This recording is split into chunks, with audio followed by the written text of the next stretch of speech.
News చూస్తున్నాము. బీహార్ రాజకీయాల్లో కీలక పరిణామం చోటు చేసుకుంది.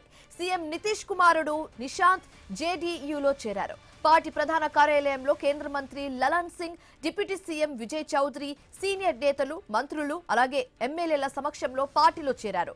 ఇప్పటి వరకు రాజకీయాలకు దూరంగా ఉన్న నిశాంత్ నితీష్ రాజ్యసభకు నామినేషన్ దాఖలు చేస్తున్న కొన్ని రోజుల తర్వాతే రాజకీయాల్లో అడుగుపెట్టారు. పార్టీ సభ్యుడుగా జేడీయూ బలోపేతానికి కృషి చేస్తానంటున్నారు నిశాంత్.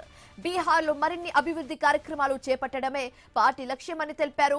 తన తండ్రి నితీష్ రాజ్యసభకు వెళ్లడం ఆయన తీసుకున్న వ్యక్తిగత నిర్ణయమని, దానిని స్వాగతిస్తున్నానని పేర్కొన్నారు నిశాంత్.